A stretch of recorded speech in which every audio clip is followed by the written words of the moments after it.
What's going on, everyone? Robert and Colton from Bridging the Geekdoms here today. Yo. That nice titty jiggle. We do some weird things whenever our theme music is playing, so... Bob jiggled his titties. It's fucking hot. Tonight... They didn't think we were gay listening to Miley Cyrus. They didn't think we were gay singing Elton John. They didn't think we were gay ordering the same thing at Buffalo Wild Wings. They definitely thought we were gay when you jiggled your tits. When you shiggled your jits. When I shiggled my jits. What's up, everybody?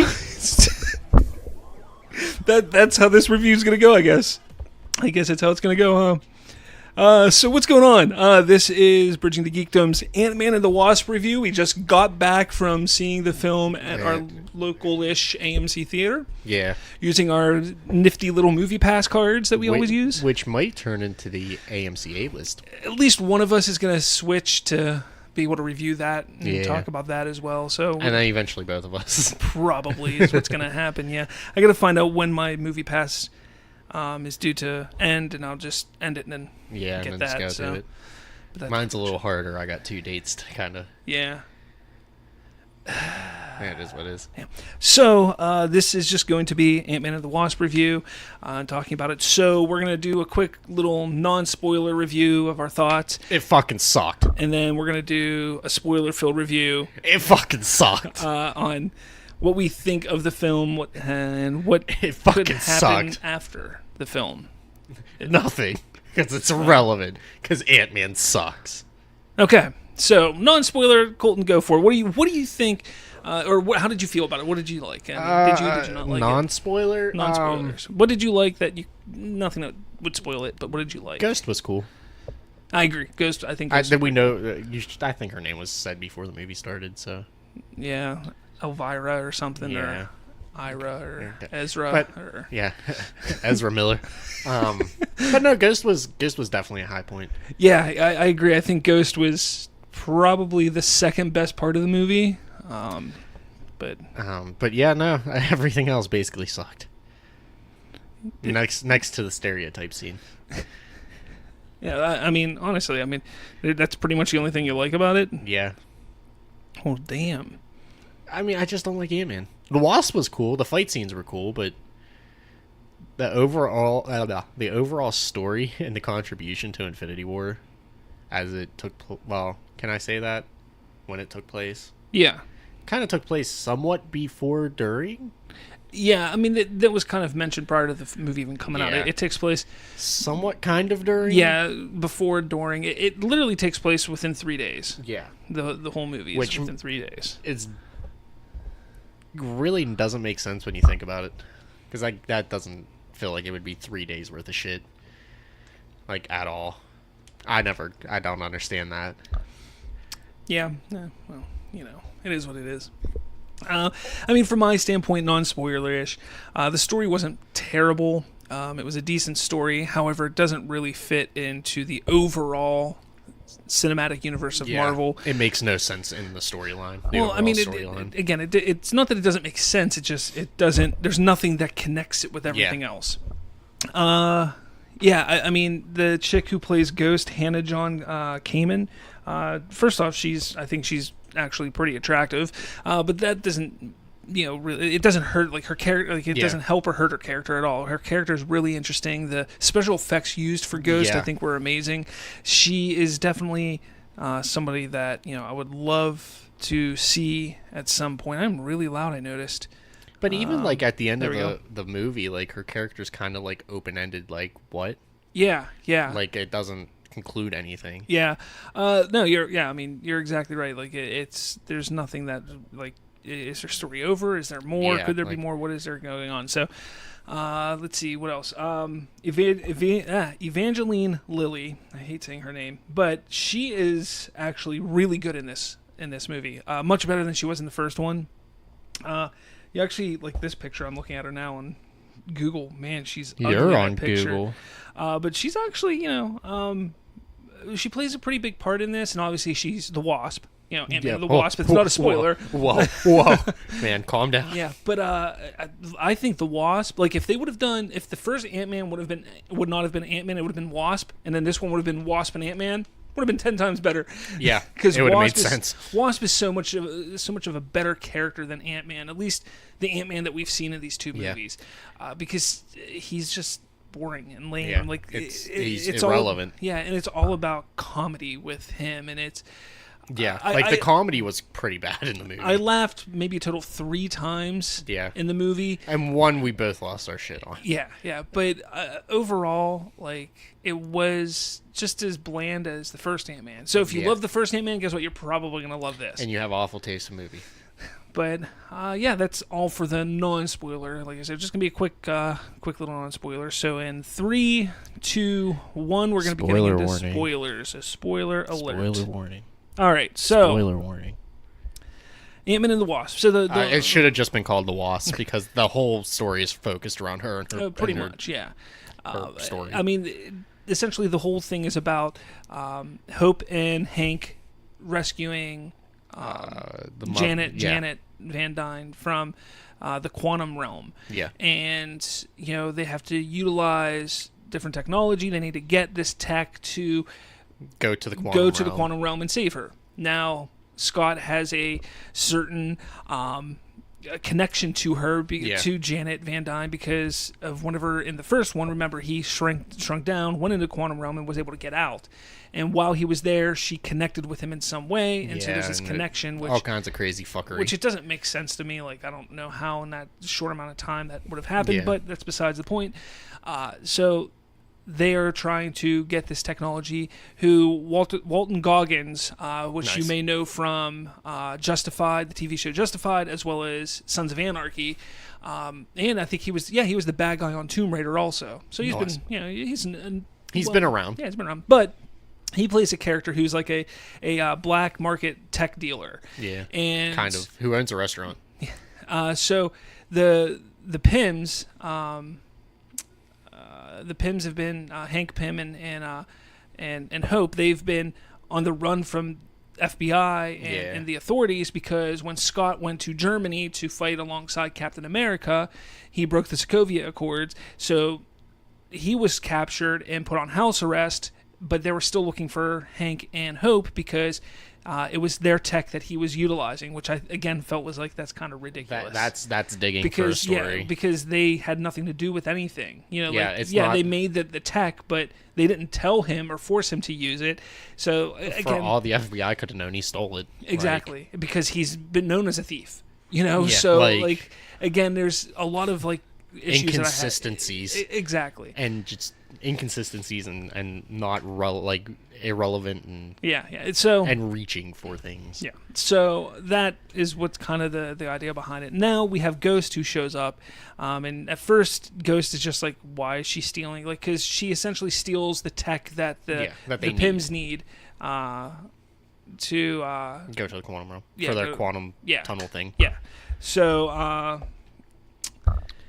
essentially, basically, and the effect is fucking awesome. She's like fading in and out and shit. And like she's standing still, but her essence is still kind of like 3 or 4 motions behind her or ahead of her. When she was a little kid, her dad, was working on similar technology that Hank Pym was working on, but screwed it up and it exploded. Her parents died, but she was affected by the quantum realm and is able to phase through things. Essentially, that's her cells were destroyed and then stitched back together, to quote the movie. Over and over again, nonstop. It just like continuously every day. So that's kind of her driving plot. She wants to go to the quantum realm to get what's her face. So she can drain her essence and heal herself. Exactly. Yeah. That's her whole driving point. And then in comes Lawrence Fishburne, who plays Bill Foster, who, if you know anything about the comics and who Bill Foster is, he was part of the Goliath Project, and he became Goliath, who was basically the opposite of Ant-Man. He turned giant. He was Goliath. He turned giant. Giant Man, in a sense. But he was Goliath. Now, that's who he plays. However, we don't see him use that tech because he's much older, and he hasn't done it for quite some time. That's kind of the story in itself, and then obviously everything goes back and forth with, the Pyms have the technology and then they lose it, and Ghost has their it, lab and in the lab which they are building everything in, they keep shrinking down and carrying it around everywhere and hiding it. And Paul Rudd has to keep going back to his house. Yeah, because he's on house arrest. Yeah. It's a bad movie. It just overall, it's not like the story is just kind of eh. Yeah, I mean the effects and fight scenes are definitely a high point if you're looking for an action movie. Yeah. But the thing is this is the thing that I like. I'm thinking about. I laugh about. They call it Ant-Man and the Wasp. He was Ant-Man for less than 5 minutes of the movie. He was Giant Man almost the entire movie because the suit that he was using kept screwing up. Now Wasp, she was badass. Everything that she did, every time that she was Wasp, it was a badass moment. Like her fight scenes, everything. It was like, damn, that's pretty cool. Ant-Man just kind of was like there. Like it wasn't his he was movie. a secondary movie or a secondary character in his own movie. Yeah, it was, which was kind of ridiculous if you ask me. I mean, if you want to watch a Marvel movie because Infinity War, this is the best you got. Yeah, I mean, you have nothing until March. Captain Marvel comes out in March, so yeah, this is what you got. Give it a shot, give it a watch. If you like the first Ant-Man, you're probably going to like this one. My problem is this: Michael Pena did not make me laugh. He didn't make me laugh in the first one. Twice. He did make me laugh twice here. Twice. Mexican stereotype. The stereotype scene where he's talking about when he comes in. And then there was that same scene. There was something else that he says that was just really funny. But again, it's not him that's making it funny. Yeah, it's just the writing. Yeah. The writing is what made it funny. You could have had any Hispanic saying those lines. You could have had Carlos Mencia in there. But exactly, I mean, you could have had any Hispanic doing that scene, and it still would have been that funny. It wasn't Michael Pena that made it funny. So that's kind of my point on that. Like everybody, Michael Pena was amazing in the first one. No, I don't think he was. He was average at best. Yeah, in this one, I just think he was. They put him in because they're like, people liked him in the first one. We got to put him in this one. That's pretty much all it was. That's basically what this whole movie felt like. Yeah. Like everybody liked from the first one. Let's just kind of copy and paste. Kind of. Like that's all it was. I mean, I will say the dynamic, the little stuff going on between Scott Lang and his daughter, I thought was very sweet, was very cute and adorable, and seeing that he finally has that family, or not family, but he has that the connection, that relationship with his daughter that he was wanting so bad in the first one. He has that now, and it's great to see. Even his daughter's mother and her new husband, they're accepting of him. They're there to support him and everything. So that's amazing. I think that's great. But it was kind of pushed to the side, like they didn't focus on enough. Again, this was supposed to be, in my opinion, it's the follow up to Ant-Man. I know it's called Ant-Man and the Wasp, but the titular character is Ant-Man. You had Ant-Man and then Ant-Man and the Wasp. So it should have been Ant-Man overall from the side. Yeah, and then the Wasp. Yeah. So that's kind of my issues with it. I'm not going to sit here and say I hated the movie.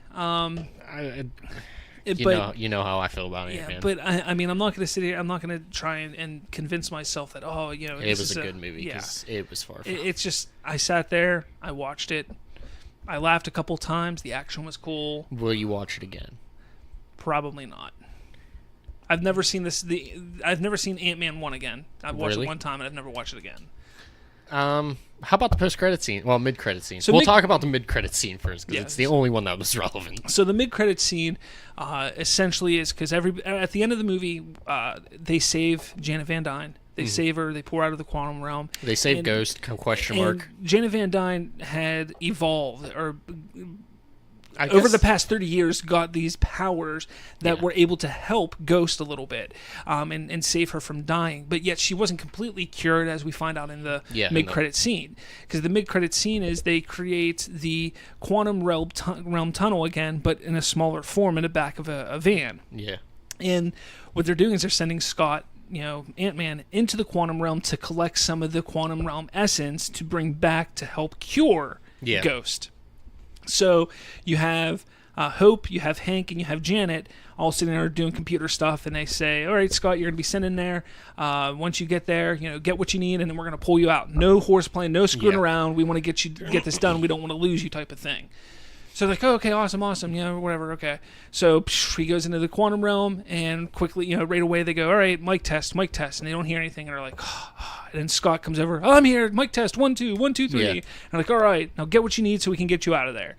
So he gets what he needs. He goes, all right, I got what I need, and you hear Hank Pym, I believe, I think it's Hank, or it may have been Hope, I don't remember exactly who, but they're going, all right, pulling you out in 3 2 nothing.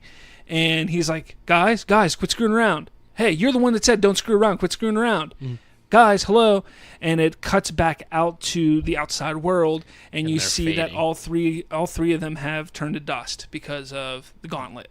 And that's where it ends. Scott is stuck in the quantum realm. Hank, Janet, and Hope are gone. And we're like, what? Yeah. Pretty much. That's pretty much it. Post-credit scene, Ant playing the drums. Yeah, Ant playing electronic drum set. That's what you sit and wait for. Do not wait for the end credit scene. Yeah, the post-credit scene, it's pointless. You don't. Ant-Man and the Wasp will return, ? Yeah, there you go. Yeah, and they just say ? Like, you see the mid-credit. Mid-credit scene you can miss, too. You're not missing much. Yeah, mid-credit scene, you can wait for it. It's just you wait 2 minutes and then, boom, you see it. Yeah. That's it. But don't wait the entire 8 minutes, whatever it is, for the credits to roll to see that post-credit scene, which is completely irrelevant, ridiculous, stupid. Yeah. Like, it should not be there at all. No. My thing is, with all the rumored time travel for Avengers 4, this movie should have set that up in some way, shape, or form if they were going to go that route. Why do you think Ant-Man should have set that up? Because I don't think Captain Marvel can. Why? Because it's, I don't know, when does the Marvel, 2018, 2017, 2018? What, Captain Marvel? Not Captain Marvel, like the event, like Avengers Infinity War. Infinity War, when did it take place? 2017. 2017? 2018. 2018. 2018? Yeah. That's 28, assuming it's 90. I think it's mid-90s. Okay. So like 20 years beforehand. Okay. But why can't it set it up? I think, honestly, my thing is this. I know Ant-Man's not. I don't think Captain Marvel is going to even set up the time travel aspect of it. I think that's going to be something that is explained in Avengers 4. Like, that's what's going to be explained in that movie. That's going to be the setup. The beginning of the movie is they're going to decide and talk about what are we going to do. This is what we're going to do. And then they do it. I think Captain Marvel is going to have a limited, even probably about the same as Ant-Man, attachment to Infinity War and the current MCU. Because, again, we know Captain Marvel is taking place in the mid-90s. And when all is said and done, I think the post-credit scene or the end scene or the mid-credit scene or something is going to be her getting that message from Nick Fury, and that's what we're going to see. Now, is it that she's back in time? Is she in the 90s and she gets that message and she time travels forward? Or is it that we're going to see something happen at the end of Captain Marvel where she goes into hibernation or goes out into space and it says 20 years later, and she comes walking out in a bath towel and she gets the message. Like, who knows what it's going to be? But that's how I think it's going to happen. I don't think we're going to see much of a connection at all to Infinity War, because it has to do with the Skrulls. It has to do with nothing about Thanos. Yeah. Yes, we're going to see what else? The villain from Guardians of the Galaxy. I can't remember his name. We're going to see him in it. I'm drawing a blank. Yeah, I'm drawing a blank too. I could see him. I'm going to type it in really quick here. The blue guy. Yeah, blue guy. There you go. Blue guy. We're going to see... And it doesn't pull up for me. Are you serious? I'm blue. He's played by Lee Pace. I remember that much because I like him as a character, as an actor. Blue. Are you good over there, buddy? Ronan the Accuser, a Kree radical. Okay, there we go. Ronan the Accuser. So Ronan's going to be in Captain Marvel. Yeah. We know that. So we know it's going to be Skrulls. And he won't die. We know it's going to be Skrulls and Kree that are going to be in the film.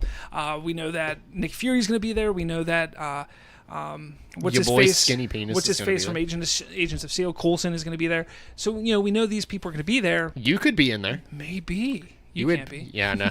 Well, no, depending. It says mid. If it's 96, I was a newborn, damn it. See, it's just that crash in a hospital. See you, boy. Little baby with a beard and all. A beard hat and aviators. Ya boy. And it's a skinny pee on your t-shirt or your onesie. Hell yeah. Big old dong on it, too. Hell yeah. Heard it. I'm making a cameo appearance in Captain Marvel. But again, I don't think that we're going to get any. I think it's going to be time travel. It's going to be explained in Avengers 4. I don't think we're going to see it anywhere else than that.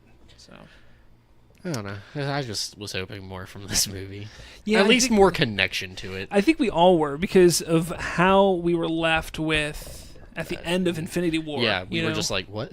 Yeah, we're like, holy crap. Oh, what? Like, it would have been cool to see, like, Hawkeye show up for no damn reason. You know? Yeah, right? Just like, oh, hey, he's not relevant either, but they could be irrelevant together. Exactly. So, I mean, it was still nice to see, like, the snap effect. yeah. I mean, I thought it would have more of an effect than a mid-credit scene. I know. I think I thought it would have been cool if it would have happened, like, right at the end of the movie where they're like, hey, we won victory. Yeah. And then, like, there was a moment where her mom kind of looked concerned. Mm-hmm. I was like, oh, shit. And then I was like, oh, god damn it. If only. Because I think that would have been an interesting thing to have it where they rescue Janet. Yeah. And then right after they rescue her, like as she's running to hug Hope, she disappears. And then her dad disappears. And then it's her and Ant-Man, like, what the hell just happened? Yeah. Like, you know, what? so like everything that they tried to work on, while they were victorious, they weren't victorious because it got forcefully ripped away from them. Everything was forcefully ripped away from them. Yeah, exactly. And I think that would have been a cool way to end it on a down note, like Infinity War was. Yeah, like, to me, just kick your face in the dirt again. Exactly. Like that would have been pretty badass if you ask me. But that would have been good storytelling. Yeah, that exactly. But exactly, good storytelling. I will say, well, we could say this here. We're talking about Infinity War and stuff. The 30-minute add-on to Infinity War's DVD. Yeah, they're We're saying gonna get more Thanos. Minutes. Yeah, possible of all Thanos. I hope so. More Thanos. All you can have. All you can eat Thanos. That sounds like a gay bar. Oh, you can eat Thanos. That's his fucking balls swaying between his legs as he's pelvic thrusting. No, that's his dick hitting his belly button. He's snapping his finger, making people fade in and out of reality. That would be badass. All right, I think we're getting a little off rails here, so I think I'm going to start to clean this up and end this here. Again, this was the Ant-Man and the Wasp review. Let us know what you thought of it. If you've seen it, if you did see it, let us know what you think. Let us know if a Thanos titty bar would make sense. It might make sense. Who knows? But thanks for listening, everybody. This was Robert and Colton from Virginia Geekdoms. You'll see my cameo in Captain Marvel. All right, see you, everybody.